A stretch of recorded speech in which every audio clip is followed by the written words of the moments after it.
Guys, how's it going? Welcome back to another episode of the SoCal Watch Reviews podcast. I am your host, Miguel, and with me, my co-host, the beautiful, the talented, and the guy that just hit 1,000 subscribers on YouTube, Mr. P. Ross. How's it going? The beautiful. Oh, wow. I am very beautiful, you know, and I'm not arrogantly saying that either. So what's up? What's up, man? Chilling. Same old. Coming to y'all from the Starship Enterprise. Okay. All right. Hey, man, another special guest. So We've never had this person on the show. And as a matter of fact, he's never been on a podcast before. So we're excited to have him. Podcast virgin. Be gentle to me, guys. Be gentle. So do your thing, P. Ross. Introduce our next guest. All right, yo, check this out. This guy that we have today owns a very special watch company to the SoCal Watch Reviews podcast, okay? Yeah. You know what I mean? We have reviewed his watches, and they are great.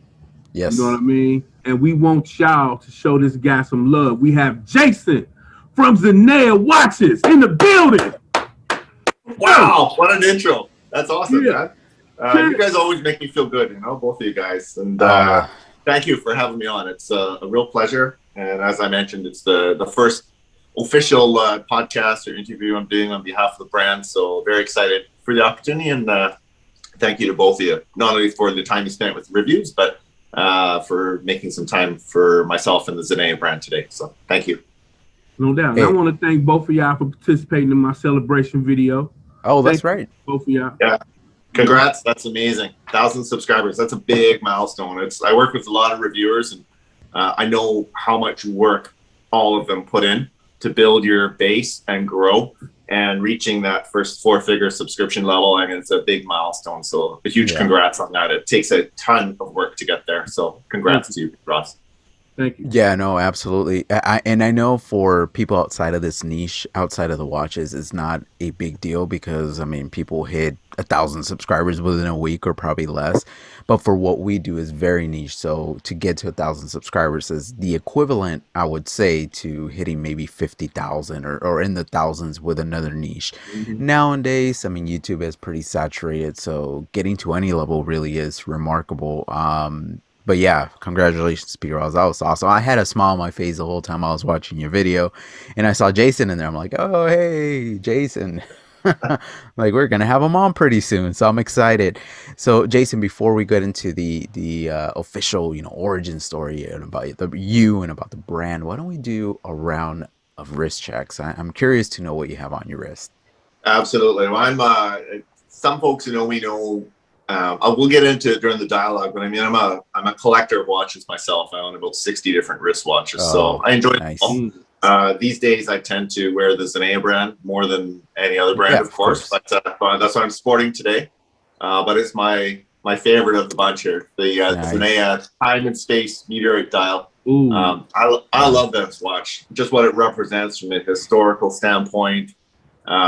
It's the meteorite's over 450 billion years old. So it's a very cool piece of space history and just history to wear on your wrist. So I'm loving this watch, and I've been wearing it for about 30 days straight now. So I've enjoyed it a lot. Yeah.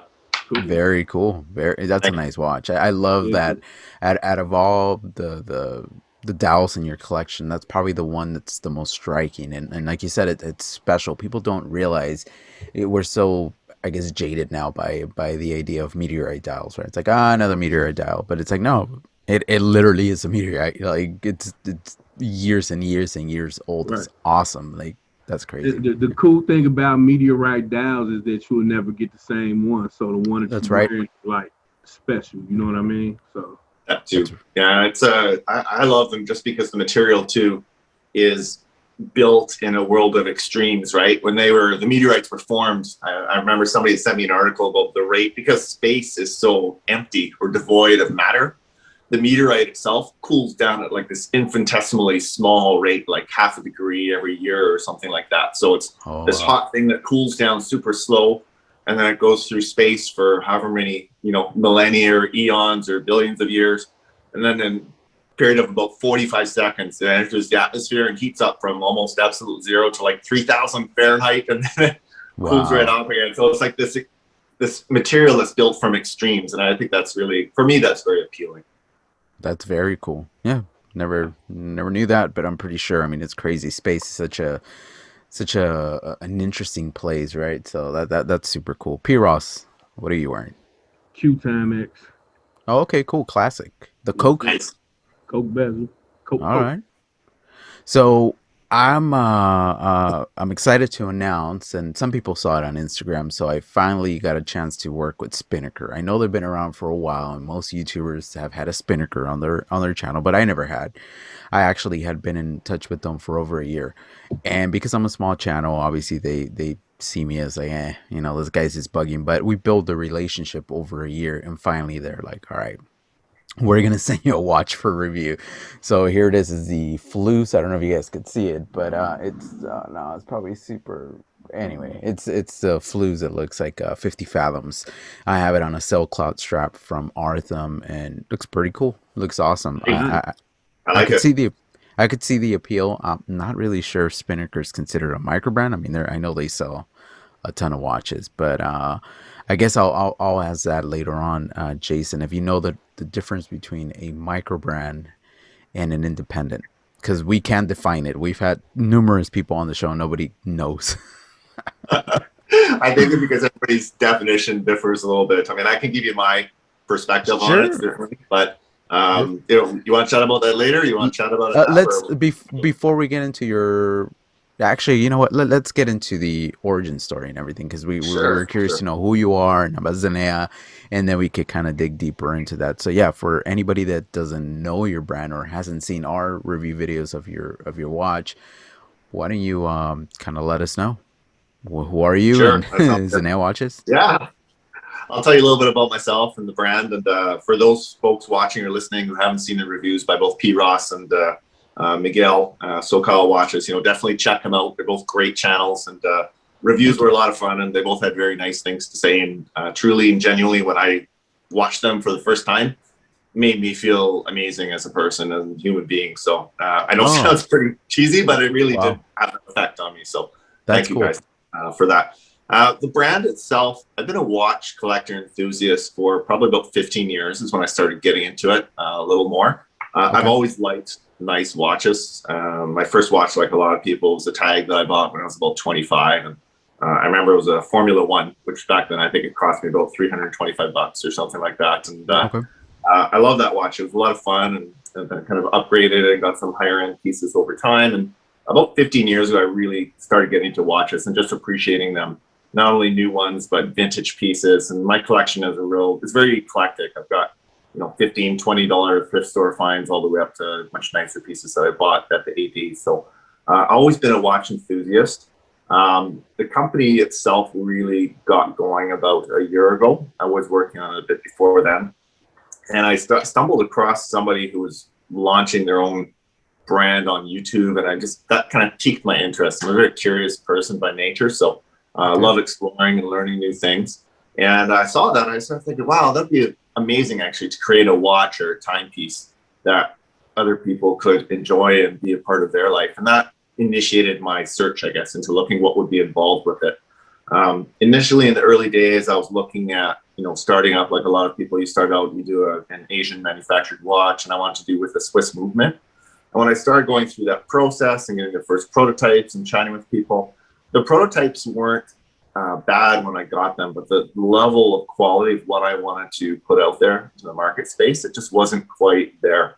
And I had had some initial discussions with Swiss factories in the past, and pandemic was starting to rage, especially in China. So there was a lot of different variables going on. I said, maybe I should look into launching the brand as a Swiss brand to start. And so that kind of shifted my focus and started dialoguing with them, and I had the prototypes done and all of those elements. And really the premise behind the brand is being a watch collector enthusiast for a long time, I really had an end vision of what I wanted to create, what I wanted to bring to the market space.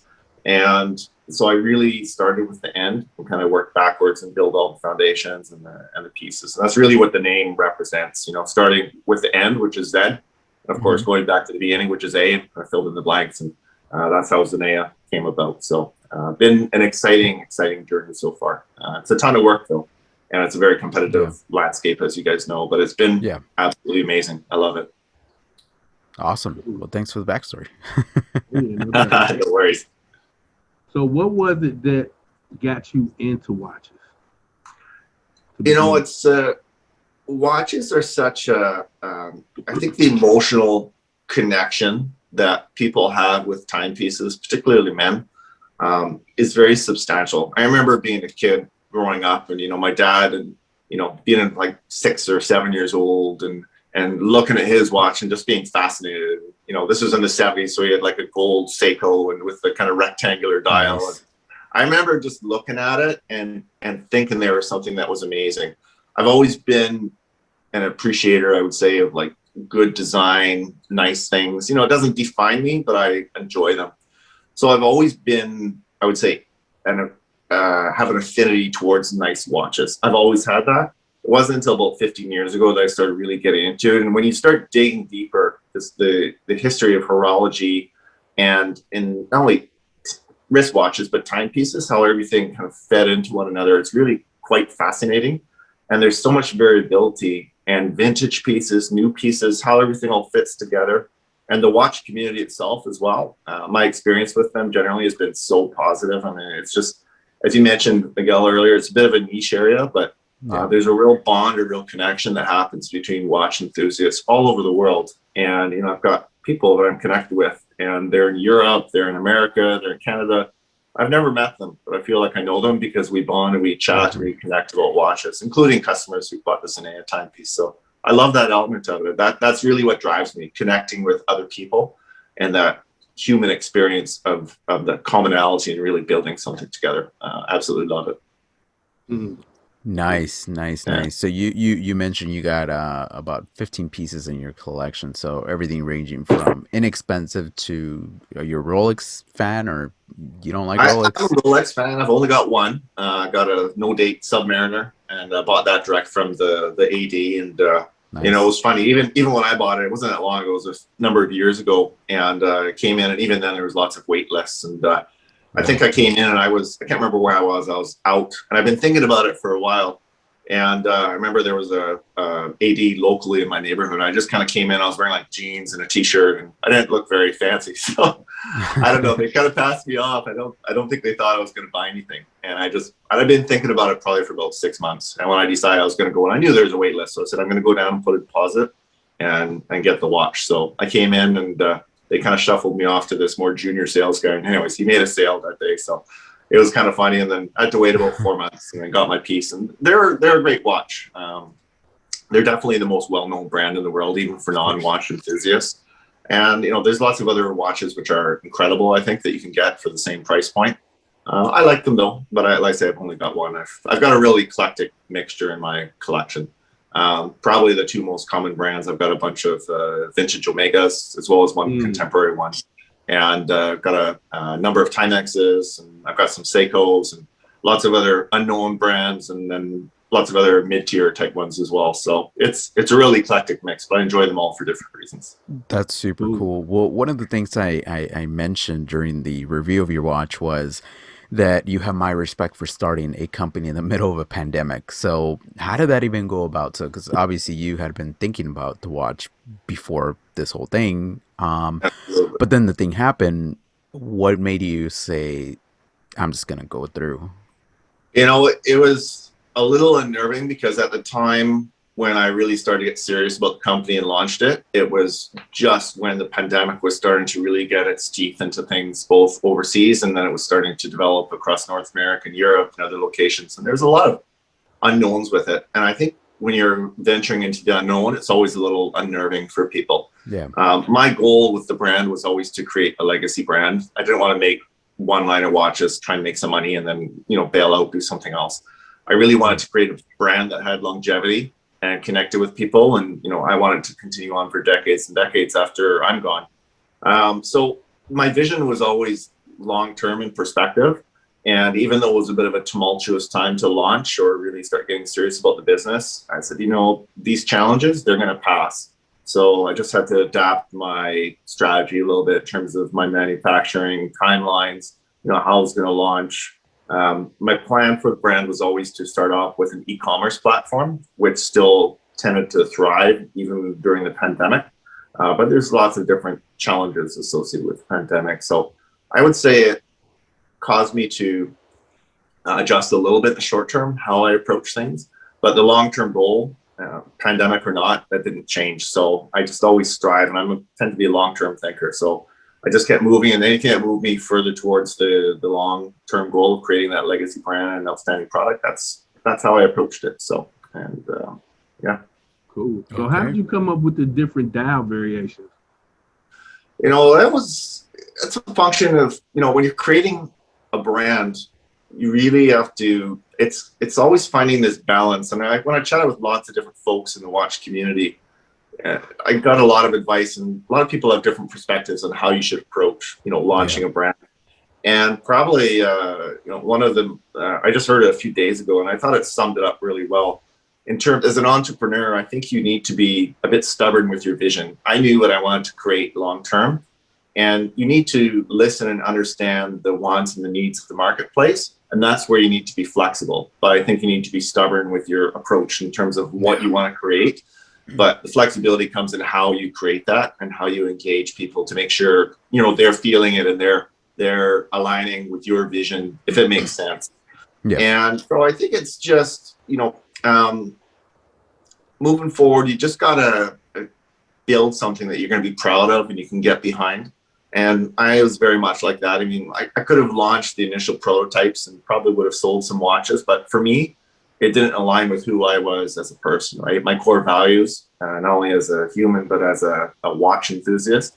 I know what I want to put out there in the market space. And, I'm very proud of the Zenea line and how it's come forward. In terms of the colors and the watch color variations, I wanted to approach it in, there's always kind of the classic colors that people respond to, right? Like mine as well. I mean, I've got lots of black dial watches, and I've got a bunch of white dial watches, like a lot of collectors. And so I wanted to do a few classic color iterations and, splash it up with a few differences. The Meteorite Dial is one that's a little different, of course.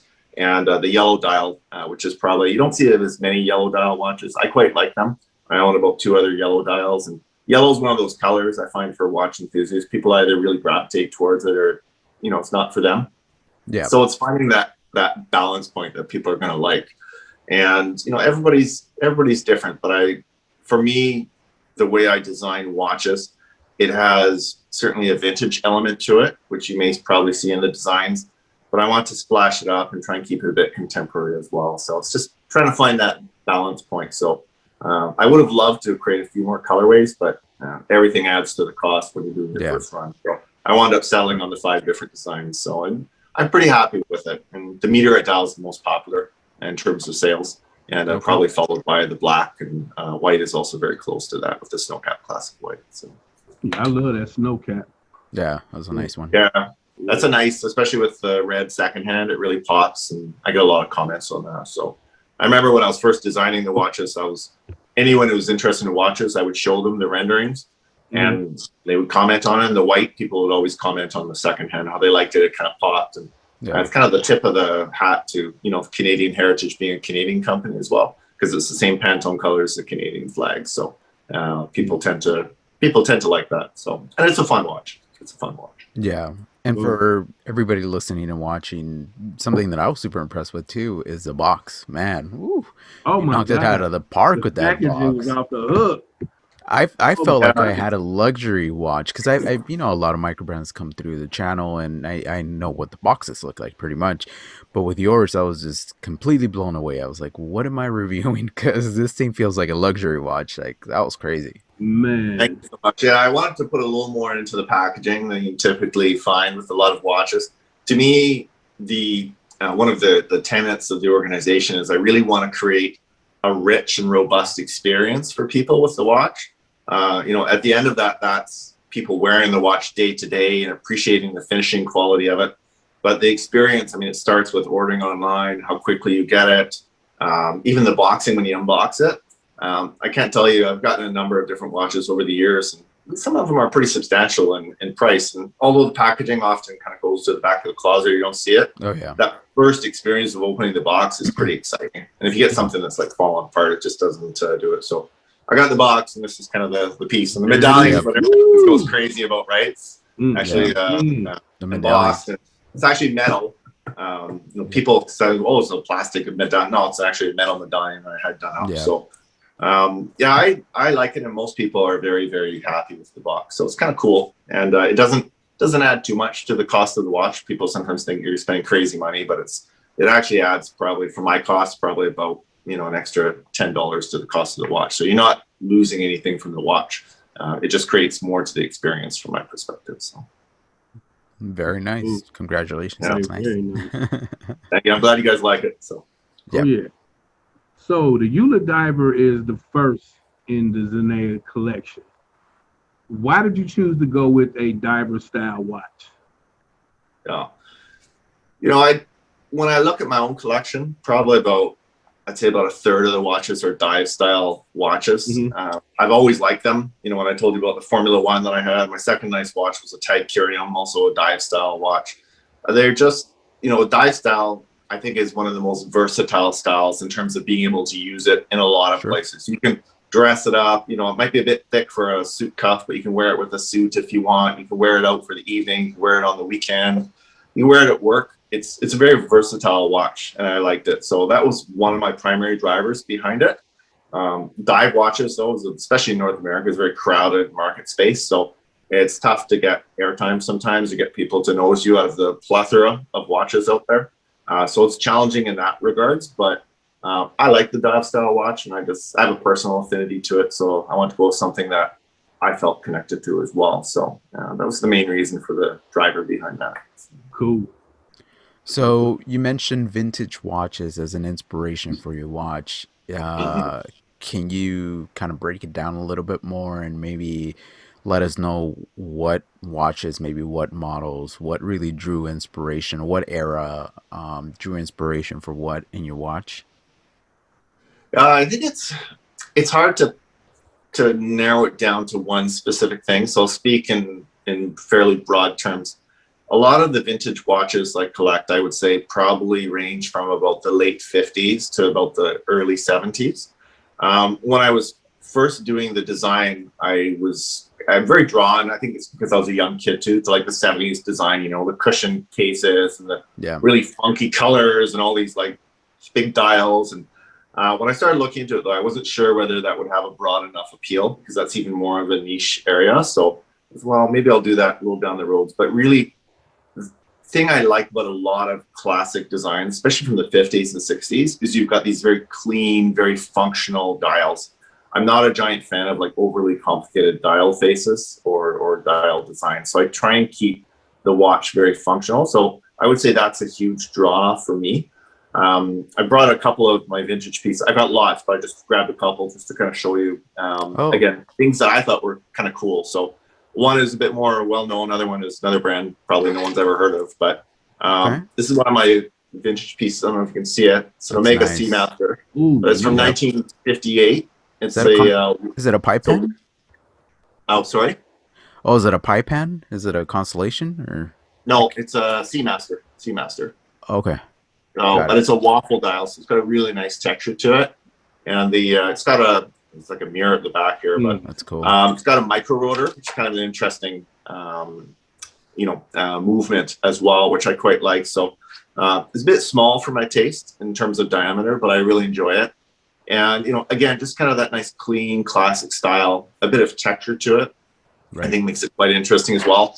Another one that I have, it's similar, but it's different. This is a brand called Tugaras. And Tugaras was actually a pretty popular brand in Southeast Asia. You don't find them too much in North America. Very little of them on the web, but again, just kind of that nice, clean, classic design. And I quite like it. So, anything that's functional and clean in this design, that's something that I find personally appealing. And, and then maybe you play it up a bit and put some more contemporary colors in there. The modern technology obviously makes the watch much better as well, particularly if you're going to bring it into water and these other places that, I would never, even though it's waterproof, I would never take this watch into the Oh water. yeah, no, of course not. Yeah, it's just the seals are probably gone and everything else over the years. So, but I love it. It's a lot of fun having these watches, and I'm hoping to create over time with the Zenea brand. They'll become classics as well.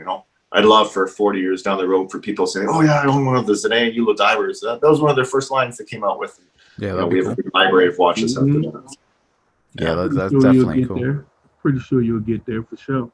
Yeah, no, just keep it up, and you'll definitely get there. And obviously, you're getting some good traction, getting a lot of love from the community. So that's pretty cool. And one of the things that I wanted to kind of touch on is, so in the microbrand space, there's a trend for Kickstarter, right? Or Indiegogo or crowdfunding, basically, in a nutshell, Absolutely. because it's expensive building your own brand, and people I probably know. don't realize that. Getting a prototype is very expensive. Doing any change orders expensive. Getting 3D renderings and engineering fees and everything is very, very expensive. So one of the things that you did, we actually funded the watch yourself as opposed to crowdfunding. Now, why did you do that? Was that a good move? And I guess let's just start there. Yeah, it's early on. I had a number of people as well suggest, "Oh, you should go to Kickstarter, one of these other venues, and build from there."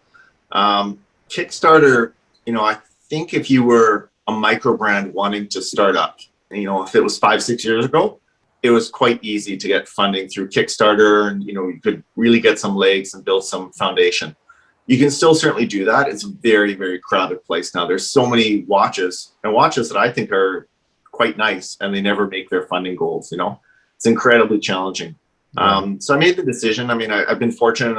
I've had a pretty good career in healthcare sales management, and I've done all right for myself.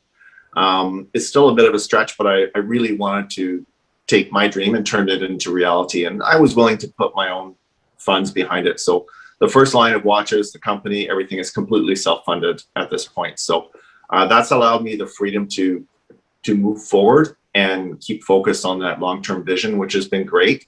It's been challenging financially though too, because as you mentioned, there's a lot of expenses that come up, and then when you do your minimum order quantity as well, and movements, and I chose to put an ETA movement in the watch, which those are not inexpensive, and everything adds up. So I'm happy that I self-funded it, certainly.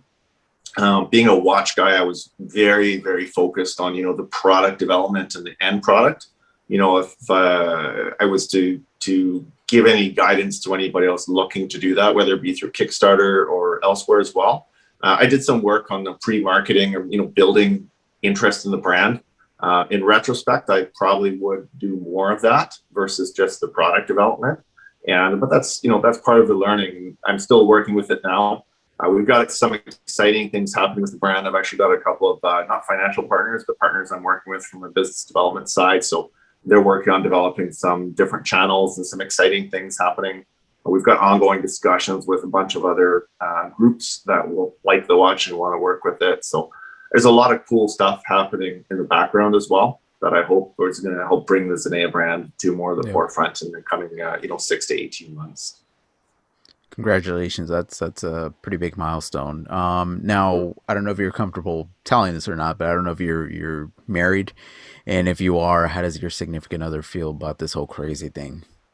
I kind of do my own thing. Everybody else kind of stays out of it. I've got a 10-year-old daughter. Okay. Her name's Chelsea, and I always laugh. I kind of say she's my marketing director because during the design, I would often ask her, I'd say, "Well, what do you think of this, like visually?" And she's actually got a pretty good eye for things. And even the naming of the brand, we went through a few different things, and she was giving me some feedback, and I'd tell her the story and chat with her. She'd give me feedback. So she's probably got the most involvement from other family members, but Wow. in an unofficial capacity. It's unpaid labor, so I don't know if I'm going to get in trouble for child labor or not. But We'll cut this out. We'll cut this out. Oh, that's okay. I'm just teasing. So no, she's been amazing though, and I'm excited because I love when there's possibility in front of you, right? I remember being, you know, in my younger days, you know, being 22, 23, 25. You're still trying to establish yourself, but I remember that feeling and that excitement because it seems like there's almost limitless possibility in front of you. And that doesn't, people as they mature, I think people sometimes kind of give up on that, or they feel like, oh, I don't have that limitless possibility in front of you. But that's not actually true. I feel like there's limitless possibility in front of me right now, and what I can do with the brand and how it can grow. And that's an amazing feeling, to be feeling that so strongly again. So I'm living that every day. And, you know, you just got to stay, there's lots of ups and downs running a business and being an entrepreneur. But you just got to be resilient. And, you know, when you get hit a few times, it's okay. You get back up, you dust yourself off, and off you go. You just keep moving towards your end goal. And yes, it's been amazing. So did you have a job before you decided to do the Zenea watch? You were in medical sales, right? You were saying that. I was my last role was I was a national sales manager for a pharmaceutical company. I was in the Canadian landscape, so I had 21 reps across the country. Canada geographically is a huge country, so I was constantly on the road flying, and like I was living out of hotels and on a flight like 3, 4, 5 times a week. And I enjoyed it, but it was like grueling and it was brutal. I wasn't seeing my daughter enough, and it was not something that I was sustainable from my perspective. So that was one of the reasons why I started to look at doing something like the Zenea watch line, because I wanted something that was more sustainable. I could, you know, there'd be some travel, but I would be around home a little more. So I would say the genesis of the brand started while I was still working. I was a contract role. It came to an end in December 2019, and COVID was just starting to, you know, get some traction at that point. And I made that decision. It didn't take me much to make that decision. I said, you know what, I'm gonna give this a go full time, and I'm gonna do it. So this is what I am doing full time right now. So I do miss the regular paycheck, but that's okay. It's I'm building something for myself and others in the watch community and just in general. I love it. I love it. And if you're not listening, people, this is a very inspiring story. Okay. Thank you so much. That's crazy to go from like a decent paying job and a steady job to building your own thing, and let alone doing it in the middle of a pandemic and not using Kickstarter and actually just funding the whole watch company yourself. I don't think, Jason, I don't think people realize how much money goes into that. They probably think it's 10, 15 grand. And I know that that's not it. I know it's a lot more than that. So to be kind of sinking that kind of money in, it's scary. It is a little scary. And, you know, you've got to be, it's interesting when people talk about entrepreneurs, and, you know, I follow a lot of folks on LinkedIn and the internet, and some people like them and other people don't, but it's, you know, they share their perspectives, right, on entrepreneurs. And people talk about entrepreneurs and, oh yeah, entrepreneurs are risk takers, right? Yeah. And maybe to certain types of approaches, they are a risk taker, but entrepreneurs will really look at something and they have that faith or belief in themselves, and they'll take calculated risks, right?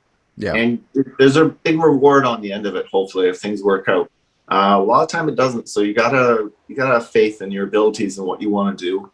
I felt like the design was solid. The product that I was putting out was solid. The feedback I'm getting is there. So, but it's a matter of, it's a crowded market space. So you gotta engage the right people to help you out too. And that was probably the biggest lesson for me as I started to get into it. Initially, I was like, you know, I had these visions. Oh yeah, I'll be the watch king, you know, operating out of my basement or my garage, and building the brand. And although there's a certain element of truth to that, I mean, it doesn't really work like that. You need good people in your corner to help you out. Yeah. I've got some great partners and mentors who give me great guidance. I've partnered with a really good media agency to help me. You probably saw that we redid our website. We relaunched that. That's, you know, cleaning everything up to make the messaging really crisp and hopefully reaching the right people. Because at the end of the day, you need exposure. And, you know, it's when I talk about Zenea, people in the watch community, some people say, oh, I've heard of that brand, or I've seen it. There's a lot of people still that say, oh, I've never heard of this brand before, even folks in Canada. And it's when people have never heard of something, there's an inherent kind of distrust sometimes. People are like, oh, well, what's this watch brand? I don't know who these guys are. I haven't heard of them. Maybe they're not that good, or so you got to build connection and over time, and that takes a lot of effort and sometimes money to do that too. But if you're creative and you work with others, you can get the word out there. So I'm still in that brand building process, and that's going to continue probably for at least the next year, I would say. So and all of a sudden my vision is that it'll reach a certain point and it'll start to take on a little bit of life of its own. The name will get out there in a lot broader perspective. So, but that's with, months and months of work beforehand to make that happen. So. Absolutely. Cool. So, Jason, what is next for the Zenea Watch Company? What you got? Well, it's, I'm a fan of lots of different styles of watches. The next one that's currently in development right now is actually, I would call it a dress watch, although the watch itself is probably a little bit more beefy than your typical dress watch. Really looking at a nice clean design again to be consistent with the Zenea aesthetic in terms of design. But I'm going to be doing a sub-dial at the 6 o'clock position for the second hand. So very nice. I'm pretty excited about that, and working with some different colorways, and it's going to be pretty fun, I think. And it's going to be a real nice piece too. So the Zenea Eula Diver, of course, I did a art case back. With this particular watch, I'm actually going to be doing an exhibition case back. So it'll be a little more fancy at the back. I mean, initially too, from a movement standpoint, I was looking at a manual wind because, of course, with the exhibition case back, the manual winds just look amazing because there's so much complexity to them. But I think I've pretty much landed up, I'm going to be doing automatic movement just because I think people understand that a little more generally, and it's a little easier. But we'll see. Maybe I'll do a small run of separate manual wind movements for the real diehard watch collectors, and the folks that love that beauty. So what size is it going to be? 38, 40? I'm probably thinking about 39 or 40 right now. I'd love to hear both of your opinions though, because it's, the trend in the watch world tends to be getting a little smaller right now. The vintage pieces I have, a lot of them are 34, 35, 36. For me personally, although I love the vintage pieces, I find that a bit small. So I'm kind of leaning towards 39, but wanted to get the perspective of both of you actually as well, because I'm asking people right now, because there's still opportunity to shift the size of the case. Oh, okay. For me, 34 millimeters is definitely small. I love vintage pieces, but I agree they're not for everybody. They don't fit everybody's wrist. But I think the one watch you can look at, and it's been super successful, and as a matter of fact, develop a bit of a cult following, is a Seiko Sarb series, the 033, 035. I believe that's a oh man, I know I reviewed this. I own the watch. 38 millimeters, I believe. Okay. So yeah, 30, less than 40 for sure, because it just the wearability could be endless, right? For a lot of people, and 20 millimeter lug width, you need to do that, of course, because absolutely so much possibilities out there. That's kind of my take on it. Just anything below 40, I think you should be okay. What about you, P? I say 38 because 38 leave you open. Even women nowadays who rock watches can rock that. You know what I mean? So I would say 38. For sure. Yeah, there's definitely lots to consider, and I can't tell you how many requests I've gotten for women's line of watches, both in the watch community, just people who came across my watches, and they reach out to me and they say, "I love your watches, but they're a bit big. Do you have a women's line? Or are you coming out with a women's line soon?" So. In terms of next level development after the launch of the dress watch, it's quite possible I may do a ladies line probably with the dress watch as well, but in a slightly smaller size, probably like 36 or 37, something like that. So we'll see. I mean, everybody's taste is different, right? So yeah, absolutely. Well, with that said, I think this kind of leads us into good dialogue about this, right? And I want to get you guys' opinion on this. So Kara from Hodinky recently put out a article, right, about women, and they shouldn't be labeled as like women and men. It should just be diversity, which I get, but at the same time, it's just not possible, right? So there's some sizes that are for men, but I see where she's coming from, right? Where it's like, don't put labels on the things. Let the women or men decide what they want to wear, right? Now, I can't. I'm gonna make an assumption here. If you do develop a women's line, you're not gonna ice it out, right? You're not gonna make it all pinky and pretty and diamondy and all that. You're just Right, gonna make the right. same watch just in a smaller version. I'm assuming, right? To a certain degree, it's well documented that different colorways are more popular with male Of course, audiences, and of other course. colorways are popular with female audiences. And even in my men's line, you can see that when I've had a lot of customers who have been women buying the watch for a spouse, and whereas the guys will tend to buy the black dial face, the women almost always, for my Colorful watches at dials. least, the colorful dial, or they'll buy the white dial, which is popular, right? Mhm. Like silver and white dials are very popular. So there probably be some variation to that. I think we're in an age though where people can really do what they want with their life, right? They don't need Of to be course.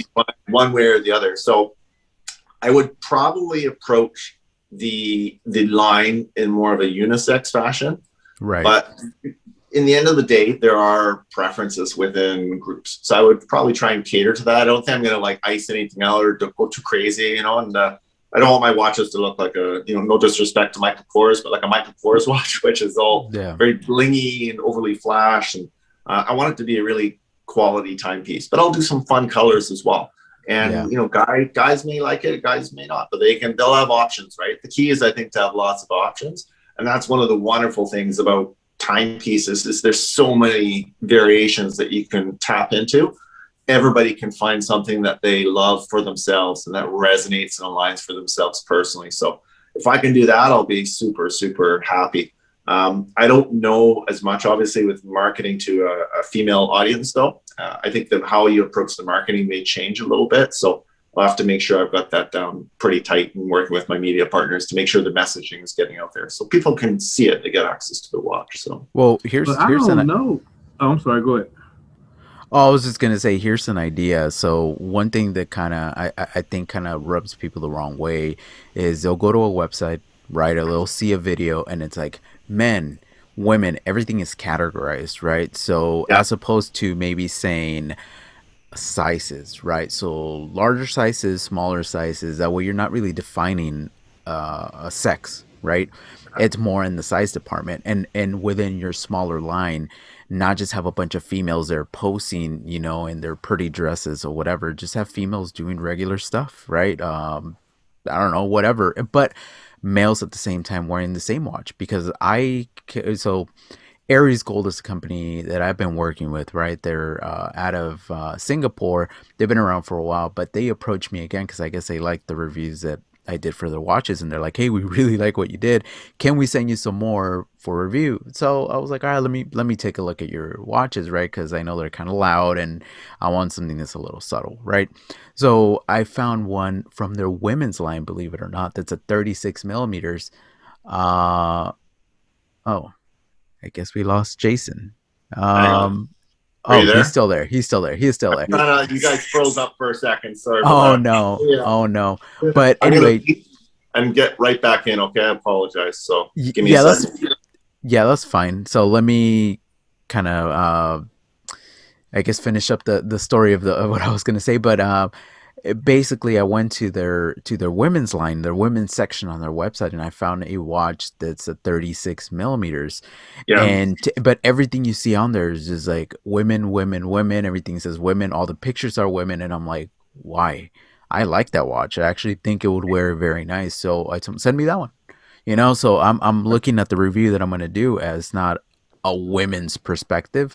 I'm gonna play on the subject of unisex or something, so that's my idea. If I ever were to develop a brand, I wouldn't categorize my watches as male or female. I would categorize it as sizes, because Yeah. we got to understand that it could be very technical, and women that are not in the watch industry, they just want a watch.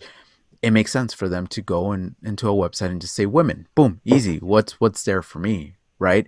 But Yeah. I think in the same sense, it could be easy for women to navigate through a website, if they see bigger size, smaller size, like, oh, okay, smaller size. And once they click on it, then they see other females wearing the watch, but you're not putting them in a category. You know what I mean? That's just my take. I don't know if the bigger companies are ever going to do that, but I think it will be a good approach. I was thinking, man, most women that are watch enthusiasts don't go for the smaller sizes. Like, just like the average woman Yeah. that wears a watch just to wear it. They may wear the smaller sizes because they are women. But Yeah. I don't think most women that are watch enthusiasts care for smaller size watches like that. Yeah, I agree. I mean, look at the girls from 10 and 2, right? I mean, Right. they like the bigger sports watches. Right. Well, I could tell you from my wife's perspective. So she's not a watch enthusiast, but she definitely knows about watches because I talk about them all the time. But she is on a smaller size wrist, like 5 something, 5 inches and something, tiny wrist. And some of the divers, like my SPB 143, my Seiko, she feels it's a little tooly. In my opinion, that wears perfect on my wrist. It's 40 millimeters, but for her, it looks a little funny on her wrist. 40 millimeters does wear a little big, as opposed to like a 36, a Seiko 5 that I have is Mhm. 36. It's just spot on, and just it looks just right on her. It looks like what a 40 would look on me. You know what I mean? So I don't know, Jason. Any I, thoughts I, on? I, I think it's a great idea. Like if you want, you can use the word unisex, but there's lots of ways you can frame it. But at the end of the day, it's about finding something that works well for that person.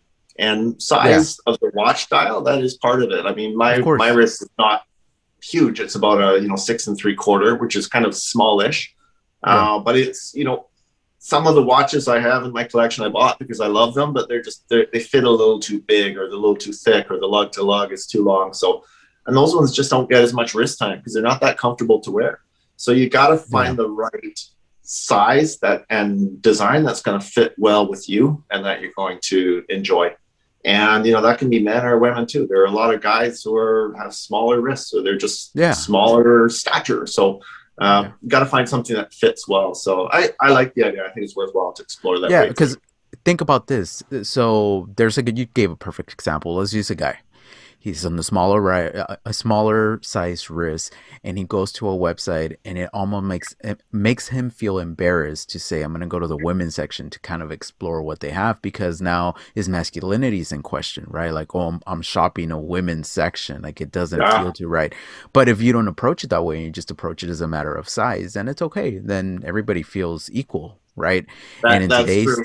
today's day and age, man, I'm telling you, it's like, I mean, our politics here in the U.S. are going a little extreme, right? With, I heard my brother-in-law was saying something, and I completely disagree with this, by the way, with what I'm about to tell you.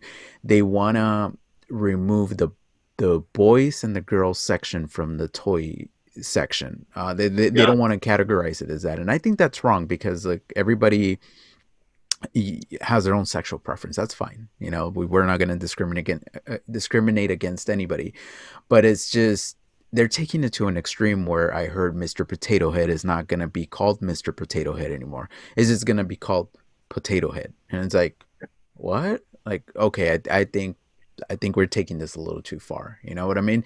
There has to be a limit, and I'm not trying to get into sexuality or politics or anything, but it's a fine line where you kind of go, okay, where do we draw the line? And for me, as far as watches, it's like, yeah, I agree with the whole women and men. Like maybe it shouldn't be there. Maybe it should just be a matter of sizes.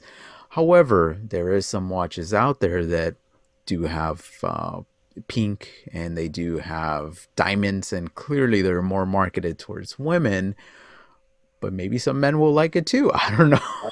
So I've met guys that have watches like that too, and they love them, right? And yeah, yeah, I'm a firm believer.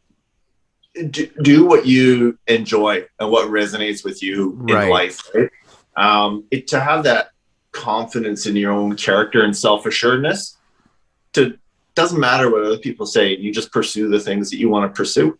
I'm supportive of that. It's hard to do sometimes though too. I remember like a silly, ridiculous story. I remember I was in university, and I bought this pair of like Sperry topsiders. I think like a shoe. Those are but cool. Yep. they're this bright green color, which was like kind of way out there in terms of color, right? And Yeah. I said, I'm going to wear these shoes. I like them. They're cool. And I would wear these shoes around. I wore them for about a week. And I had so many people, like complete strangers, walking down the road, and they'd be like throwing shade my way, saying, "Oh, nice shoes," and give me a hard time. And I'm just like, and I love these green shoes. And I was like, there was like literal abuse coming from people I didn't know about these horrible green shoes, and they didn't like them. And it was hard. And after about a week, I just said, man, the green shoes are not that important to me. So I kind of put them in the closet, and I think I bleached them and dyed them white or something down the road. So sometimes it's hard to be a, I don't want to say an innovator, but do something different. But I hats off to people that can do it and have the confidence. And if somebody gives them a hard time, they're like, well, screw you. I'm doing what I want, what I love, right? And but there's lots of stuff like that. And your earlier point about a female, male watch, etc. I remember when I was a kid, I was really small actually, and my stepdad bought me a Casio digital watch for Christmas.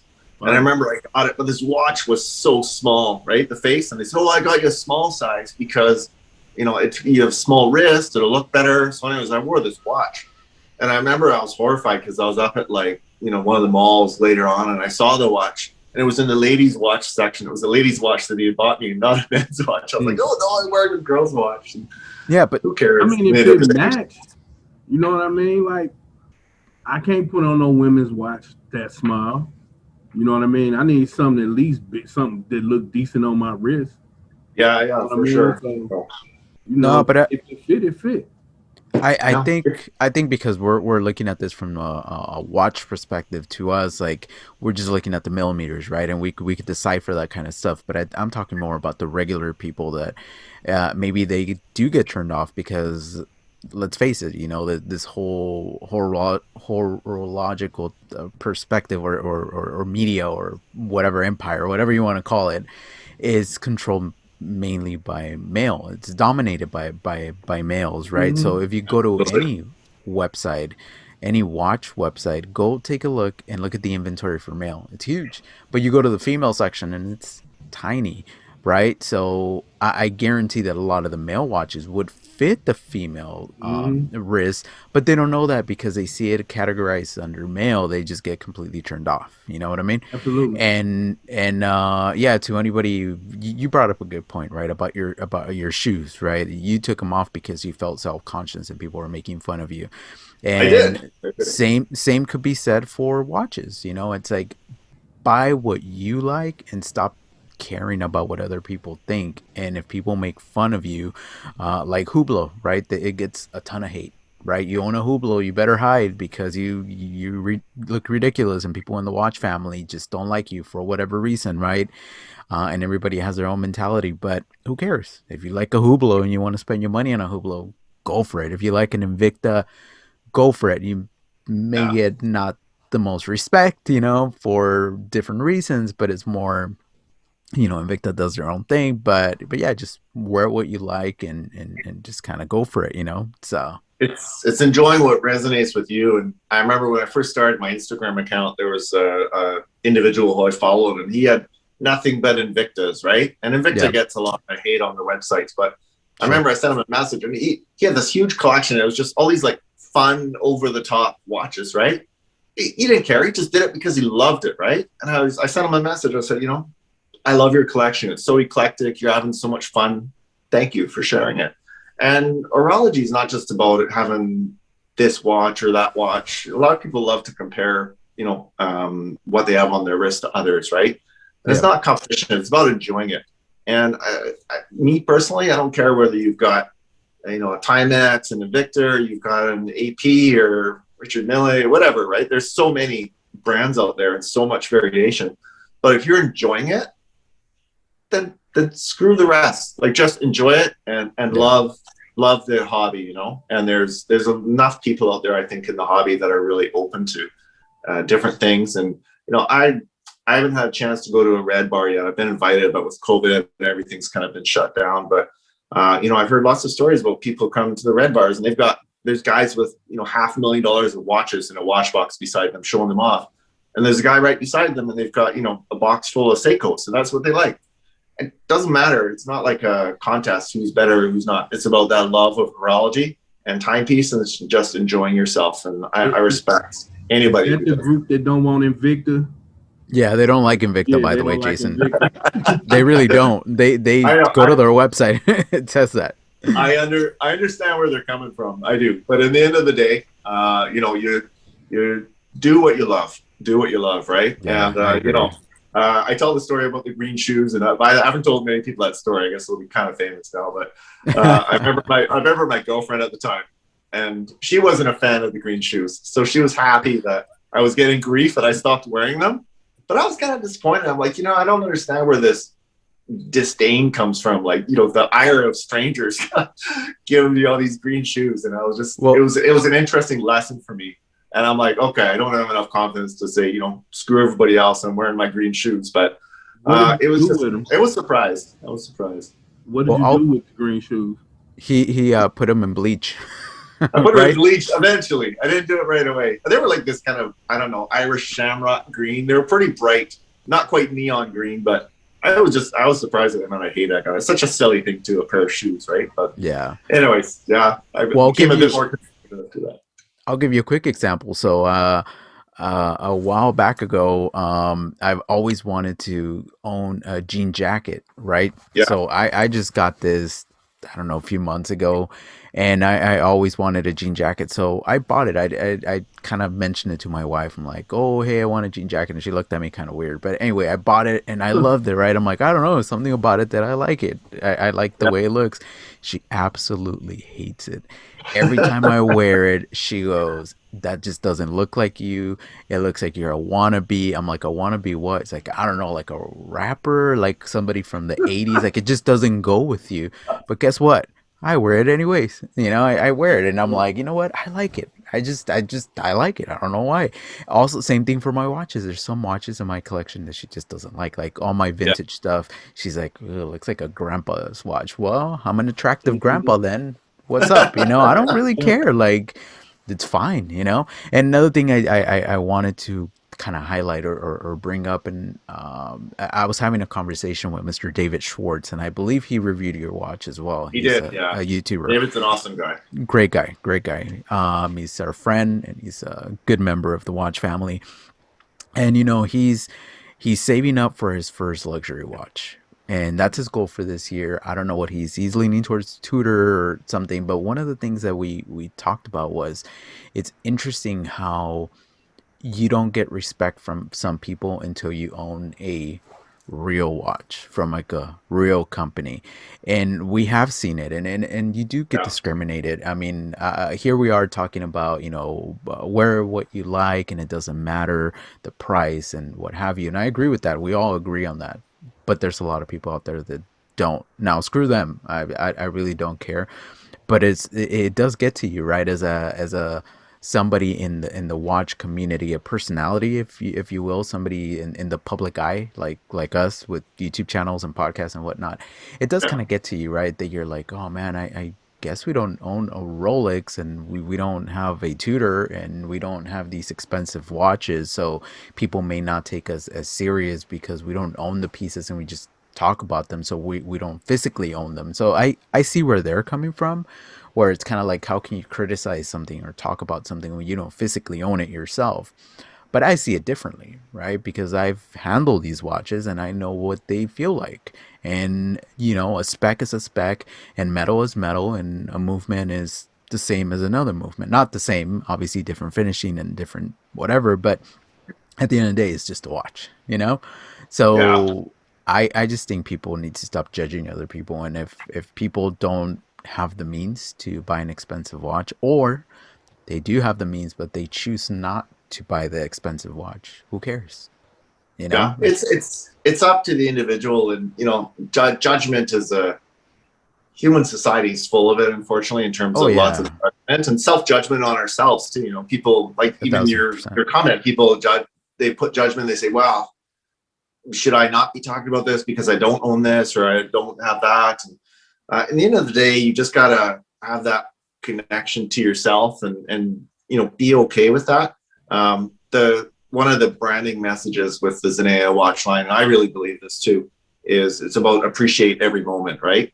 For me, wearing a nice watch, even before I started Zenea, it wasn't about wearing a nice watch and showing off like, oh, look at this, look at my flex of what I got on my wrist, right? Right. And when I was early 20s, yeah, that was kind of part of it. But as you mature, you realize that that stuff doesn't matter anymore. You can enjoy something nice, I still do, but it's not about flexing for somebody. It's about doing something that connects you. And for me, wearing a nice watch, when you feel the weight of it on your wrist, it's a reminder to appreciate what you have and those things that really matter. And those things that really matter are being around people that you love and love you, and, you know, good connection with friends, wonderful experiences, enjoying your life, and just living a fulfilling life. And I don't want to get too deep in the discussion, but it's, you know, that's what it's about. And for me, a nice timepiece on my wrist reminds me of the importance of time and what we do with it and how we choose to experience and who we share it with. And, you know, to me, that's what watch collecting is about, and appreciating every moment. I mean, it's not just a marketing line. It's something that I strive to live and do that every day, because there's incredible experiences and we can always learn something from it. So, you know, that's what I want to do as a brand. And if I can help be a small part of that by creating a wonderful watch and having people share it and be a part of their lives, to me, that's incredible.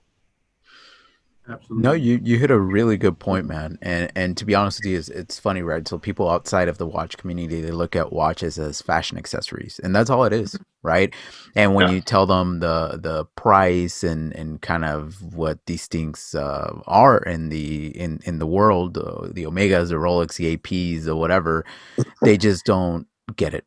They go, "What? Why would you spend that much money? You just want to show off. You just want to show off." And it's like, no, I really. For people that are, for a lot of people, yes, you know, but for a lot of people that are really into watches and into, there's just so much information, and it's so much deeper that it goes beyond a flex, right? It's not even about the brand anymore, you know? Absolutely. So, yeah. And you see a lot of people really into watches, and I mean, they love it. And I've had, you know, good fortune of meeting some people who in their life have been amazingly successful. Like, you know, they do really well financially, and they're wearing some watches. And when you chat with them and you see it, like I went to see a optometrist to get my reading glasses. And I remember he was wearing a Cartier tank, right? And I recognized the watch. I mean, it's a nice watch. And so I mentioned it to him. He started talking, took it off, and, you know, I was handling it, and we were chatting about watches. And he told me his journey. And he wears the Cartier tank more than anything. And he has like 4 or 5 Rolexes and a couple of other high-end brands. And he says, yeah, I was, you know, initially when I first started my practice and I was making money, I got my Rolex because I want to, you know, oh, I've got a Rolex, right? He goes, they're good watches, but he goes, he's given away like half of them to like his sons and friends and whatnot. He says the tank is what I like, right? It's still a very nice watch. But he appreciates it for the watch and what it means to him, right? For him, it's not some flex. He's enjoying it because he loves that watch and he enjoys that watch. And, you know, there's lots of people that have that perspective, right? And it's amazing. I love connecting with people and talking to them about their watches. And I remember there was a guy when I was working as a sales manager, and we were sitting in a doctor's office, and this older gentleman came in, and he had a Seiko, like an original Seiko Pogue on his wrist. Oh, nice. And I was like, look, that's a cool watch, right? I love that watch. And I was like, oh, is that a Seiko Pogue? And he, like, his face lit up. He's like, yeah, it is. And he took it off and told me how he saved up for it and bought it when he was like a young guy, and been wearing it ever since. And he's brought to watchmakers and had the crystal, you know, redone and keeping it looking sharp. And he loved it, right? And that was the only watch he owned. But I was like, he didn't even know they're very collectible anymore. He goes, I just love this watch. I love the colors. I love everything about it. I said, yeah, those are very collectible, man. Lots of people chase after them. He goes, oh, I didn't know that. I said, yeah, it's true. He goes, I still love it though. I love it because I love it, right? Yeah. And that's what it should be about. Absolutely. Absolutely. So let's go back to a question that how we started this podcast. Sure. In your opinion, what's an independent and what's a microbrand? I'll qualify it again. So it's a little tricky. I mean, I think when you look at when you look at somebody classes as a microbrand, I would usually classify it as a startup watch company. They've been in business for probably less than a couple of years. It's not that only though. It's usually about volumes and what you produce. A lot of microbrands, you know, they've got 1 or 2 lines or maybe a few lines, but then they kind of transition into that what you would call an independent brand. And independent is even more ambiguous, I think, because you can have independent brands, but what does independent mean? Is it family owned? Is it smaller volume? Is it not affiliated with a big group, like you don't fall into the Swatch group or something like that? There's lots of ways to do it. I generally, though, would consider an independent brand probably has some more resources behind it than a micro brand. So an independent brand may have some pretty serious investors. They've got access to some much larger, marketing dollars and collaborations that really help to spread the word out about who they are. And whereas a micro brand, they tend to be a bit more fledgling, and they're kind of, going day to day and not trying to survive, because there's a lot of very successful micro brands, but they're smaller, they're not quite to the level yet. They don't have the type of financial flow that some of these independent brands might have. That's how I would view it. Again, people might agree, they might disagree with me. I'd probably consider Zenea at this point, obviously a micro brand. I'd love to be an independent brand though later that's a lot more successful, and more people than not right now, you say Zenea, they're like, oh, I haven't heard of that company before. I want to shift that over the next 2 years. I want people, when I say Zenea, to say, oh, I know that. I've seen that watch, or I recognize this. And that takes a lot of time and effort to get to that level. I agree. All right, guys, we got about 8 minutes left. Let's talk about other things. So, Jason, sure. Talk about whatever you want. Recommend whatever you like. It's your platform. Go for it. Okay. I'll chat about it a bit. I mean, don't put too much pressure on me. I want you guys to chat with me too. But I love what I'm doing right now. Launching this brand, connecting with people across the world. It's so exciting. It's a lot of fun. The hours can be a bit crazy though too, because I'm connecting with different time zones, and even you folks are all like 3 hours earlier than myself. Yeah. I'm talking with Switzerland, which is 5 or 6 hours ahead, and for packaging and whatnot, I source it overseas as well. So they might be 12 or 13 hours time difference, and constantly doing conference calls when people are available, right? So I regularly have conference calls at like 9 p.m., 10 p.m. doing it. So it's a crazy journey, but I love it. It's so much fun, and the watch community and just customers and clients in general has been absolutely amazing to deal with. So I'm loving the journey. So just want to share back with everybody. Thank everybody for their support. Love if folks hear this and they're interested in the watches or they want to see more, come check out our website. I'll share that at the end, or our Instagram. We're still growing. So, but I love the fact that you folks have invited me to share and chat about the brand and just myself. And, it's so much fun, because that's what makes the connection deeper with people. And that's something that I've always strived to create in my professional career. And it's, when you can call somebody a friend, or when you can say, yeah, I know them well because we work together. I love that feeling. I love connecting with people. I always have. Yeah. Yeah, to be honest with you, Jason, that's one of the cool things about doing this podcast and us having YouTube channels as well, that we've been able to connect with a lot of cool people such as yourself, right? Brand owners and just different collectors, and it's cool being a part of this watch family. Honestly, at the end, it's not even about the watches. We've said it before. It's about the people. You build these connections, these friendships. You guys have commonality, right, with the watches, but that's kind of where it ends, right? Your passion for watches or whatever, but then you expand on life and on different ideas and how to live your life and how to enjoy it to the fullest. So thank you so much for allowing us the opportunity to kind of look into your world and come on the podcast. And we really did enjoy the watch. Well built. Anybody watching or listening, great watch. I love the diverse extension, how you have the little buttons there. That's super cool. Packaging is incredible. Bezel was on point. Great movement, great finishing. So thank you. P. Ross, other things. What's up? What did I do this week? I didn't really do nothing. Watch Coming to America 2 with Eddie Murphy last night. You like that? That's popping up on my Netflix. I'm thinking of watching it. It looks funny. It was pretty good. I haven't watched the original one, and I need to watch it. I would suggest watch the original first. Yeah. There's a lot in the second one that ties in with the first one.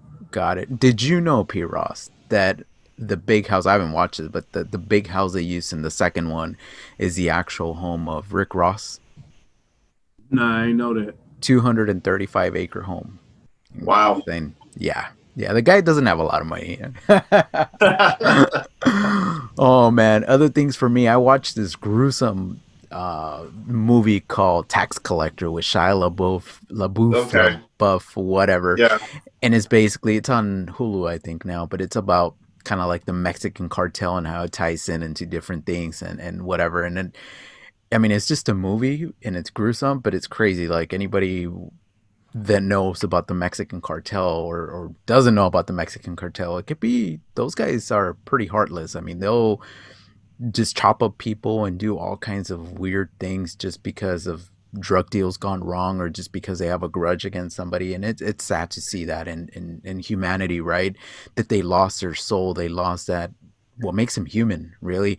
And you tap into that and you're like, how is that even possible? Like, how do you get to that level where you're dehumanized and you don't feel bad or feel any remorse for killing children, killing women, and not just killing them, making them suffer in the process of dying? And it's just crazy to me to think that, like, man, I can't believe my own people, my own Hispanic heritage, my people do this to each other. Like, why?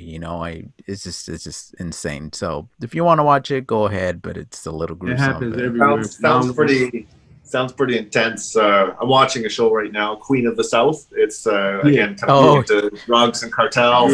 Yeah. We're about halfway through that. It's actually been a really well executed show, and it's fascinating to watch the development of the main character because she's slowly getting darker and darker in how she approaches things, and I'm sure it's going to get pretty intense by the end, if I'd have to guess. So Yeah, absolutely. But the crazy thing is, so I know there's you look at ISIS, right, and you look at people from over there, and you're like, man, but they do crazy things too.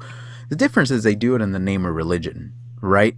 These people are doing it for drugs and for money. There's no God to them. Their God is money. Their God is greed, and it's crazy. Is either one of them right for what they're doing? Absolutely not. But it's crazy to see the different motives and the craziness, right? And not only that, for us here in the U.S., I mean, you look at ISIS and it's like, oh, they're all the way over there in the other end of the world, but Mexico's here. Like for us, Mexico's like, I'm in California, we're right here, and there's huge cartels like right over the border, Tijuana and whatever over here. But anyway, yeah, that's an interesting topic that I've had discussions with other people about, and it's just really, really sad at the end of the day. But anyway, Jason, where can people find you and Zenea Brand? Yeah, we can be found on Instagram and Facebook, so at Zenea Watches. So please give us a follow and come check out the watches. Absolutely. Learn a little bit more about myself. I'm always reachable as well, so just get me through there. I respond as quickly as I can, so I'm usually pretty good that way. The Zenea Watches website is zeneawatches.com. We recently redesigned it, so lots of great stuff on there. We're continuing to develop it, and we've got lots of great feedback. So give us a follow, come check us out, join our email list. There'll be lots of exciting stuff coming down the road. And thank you for the time to spend with you folks today. And pleased that you were able to, share a part of your weekend with me. I really appreciate it, and be able to chat about the brand and just watches. I mean, I love it. I love connecting with people, and it's so much fun. So thank you so much. Yes, absolutely. P. Ross. This is P. Ross coming from the Starship Enterprise. And you can find me, Ross Wristwatch Love, everywhere: YouTube, Facebook, and Instagram. And be sure to check out the SoCal Watch Reviews podcast Facebook page. We there. SoCal Watch Reviews for me on YouTube and on Instagram, and my Spanish channel just hit 1,000 subscribers yesterday. Relojeando. That's awesome. So I'm so happy because I haven't posted there in a month. It's crazy. I've been neglecting it, so I need to pour some more videos. And there's just a lot of work to translate everything. But I'm happy to see that I'm getting the support from my community. Congratulations, bro. Thank you, man. I appreciate that. Congrats. Thank you. You guys need to do a congratulations video in Spanish. All right. I got you. Start studying. Start practicing. I'll use Google Translate and do like that robot voice or something. So congratulations, Miguel. I got you. All right, guys. Well, thank you everybody for watching, for listening, and stay humble, my friends.